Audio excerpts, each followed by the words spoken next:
Hey guys, what is up? Phoenix here, and we're back again, jumping into Tarkov, and today, rather than the standard gameplay that I do, we're going to be taking a look at thermal scopes. So thermal scopes they've kind of been a talking point on the subreddit for a little while now, and there are two variants in the game that are usable as scopes. There's a third variant that can be attached to helmets, however that goes for excess of 3 mil on the flea market. I'm not going to bother covering that because it's not feasible to use. The REAP-IR and the FLIR, however, go for about 200 and 100,000 rubles on the flea market, respectively. You do find them in raid occasionally as well. So, you know, could be worse. Could be a lot worse, actually. 100 and 200,000 rubles it's expensive, don't get me wrong, but it's not absurdly expensive. You know, most high tier loadouts will cost you, you know, $1 mil. You know, once you factor in your armor, your backpack, and you know your gun and your ammo and everything, they can run, you know, upwards of 1 million rubles. So you know, adding an extra 100 or 200,000 rubles on top of that isn't the most absurd idea. Adding 3 million extra rubles on top of that, however, it's just not a feasible option. Which is, like I said, why we're only going to be focusing on these two.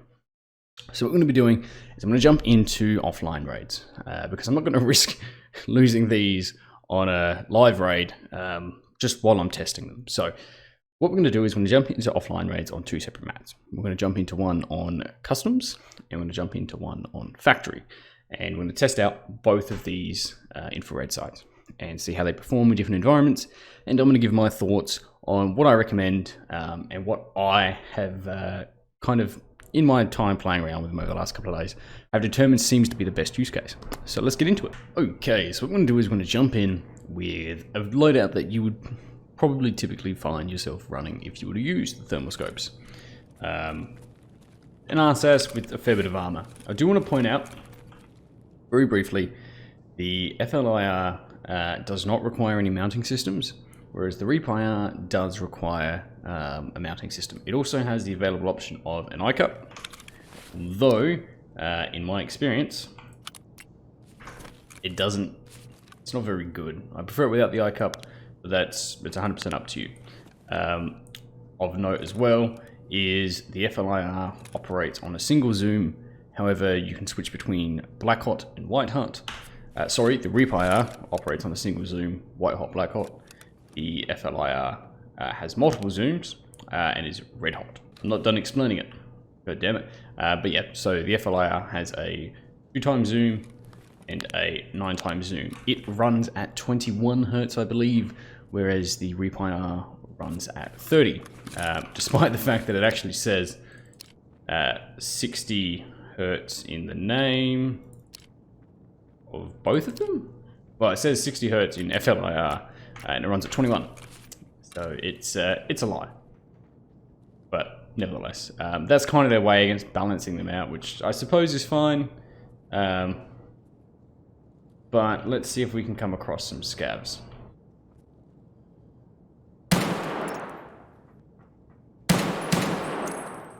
So that's a pretty good example. In terms of target acquisition, the thermal scopes do make a massive difference. I actually find the FLIR a little bit more useful with the red hot, especially considering it has the additional zoom.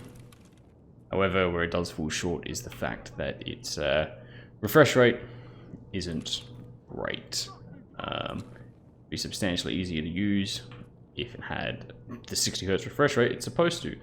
Just trying to see if we can get any other scavs to come up. As you can see, red hot for anything that emits a heat signature, basically. Now there is a scav coming up.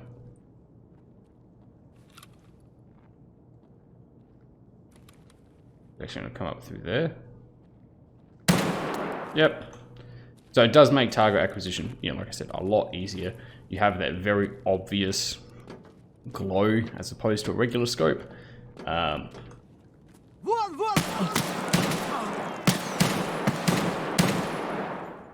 Perfect example.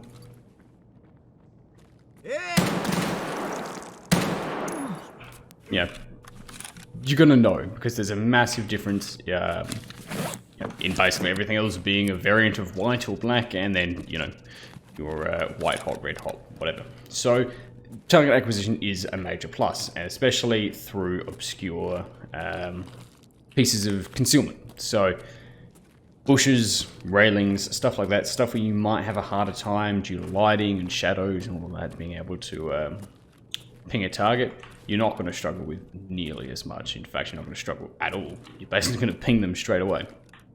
So that's kind of the benefit. That's why you would use it, is for the target acquisition. And the downsides, they can be counteracted very, very simply. All you have to do is just chuck a backup mount and then run a red dot sight, and you've basically negated all of the disadvantages of running a thermal scope, because you're able to use it in close quarters, which is where it does get let down.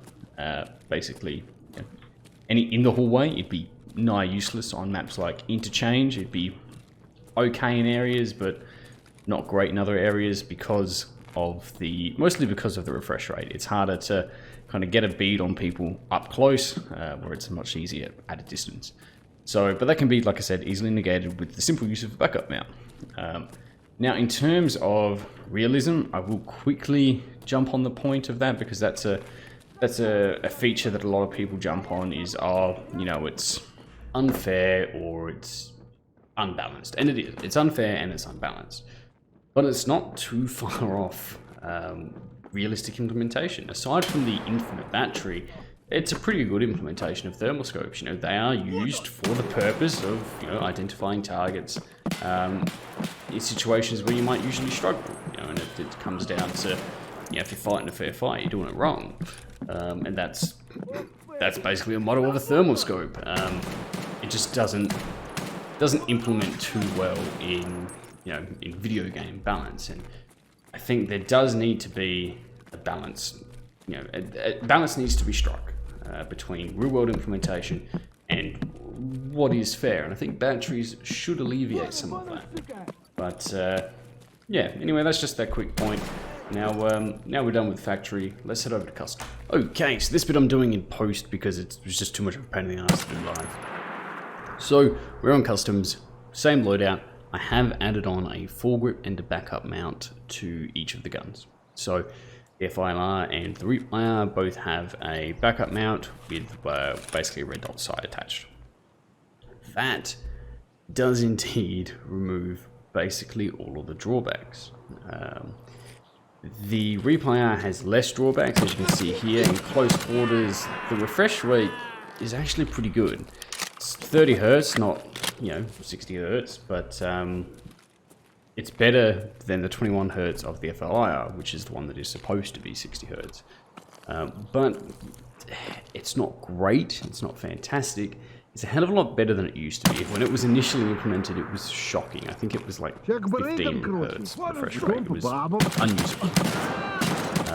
But despite its higher refresh rate, in very close quarters environments like the one I'm in now, you're still going to be better off using a backup sight. It's just, it really only helps with target acquisition. And a perfect example is here, as I'm getting shot at. No, there's a sniper. Bang. There we go. That's something that may have taken an extra 5 seconds. Not a long period of time, but it may have taken an extra 5 or so seconds to make that target acquisition with just a standard scope. But that 5 extra seconds definitely does save your life. And, back with the FLIR, here the zoom helps. At longer ranges, the zoom definitely helps. You'll still get the heat signature even on the REAP-IR, and you can get them seemingly about the same distance. Seems to about 200 meters seems to be pretty okay. At least 100, 150, you're all right. Anything beyond that seems to struggle a bit, but the benefit of the FILR in this scenario is the fact that you do have that extra zoom. You can just zoom in, pick your shot, you're done and dusted. It's not too much of a big deal.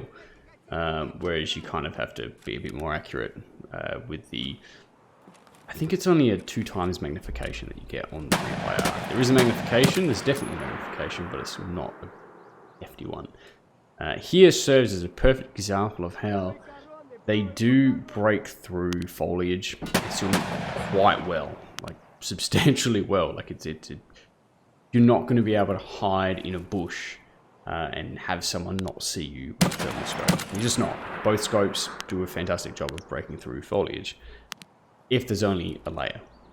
You know, if there's 2 layers, you'll still see the heat signature, and I think here's a perfect example. You do still get the heat signature, but it's not quite as pronounced. And that's fine, that's a really good implementation, otherwise they just do become wall hacks. So you're not going to be able to see through 6 trees across the map, but if there's only 1 tree or 2 trees, you'll probably see some semblance of a thermal signature, and you'll know what you're shooting at. So there's definitely a benefit there. A perfect example again here with the Rip IR of seeing people through bushes. And the biggest point here is that using the thermal scopes, you're going to be able to see people quicker and faster, and in scenarios where you even wouldn't be able to without a thermal scope. You know, you're going to pick someone up hiding in a bush, which you're unlikely to do without a scope. So there's a substantial benefit. They're actually really good and definitely worth it. Though they're expensive, and I wouldn't recommend running them consistently because they're not cost effective, right? You lose one, it's going to take you a while to do back the money that it costs. But for the most part, if you're in open environments, they're awesome. A quick summary I would give though would be I'd probably recommend the Rip IR to solo players, because you have to push forward a bit more. You have to play a little bit more aggressively than you do as a team, because you don't have anyone watching your back, so you've kind of got to move and cover all of your angles at once. The extra refresh rate on the Rip IR does make that a lot easier as opposed to the FLIR. The FLIR is actually pretty good at range though, and is something I would recommend using at range. If you're going to be sitting in the spot, if you're going to be playing on a large map and trying to get longer distance kills, the FLIR does win out in that scenario. Anyway guys, thank you very much for watching. Hope you enjoyed. I'll see you next time.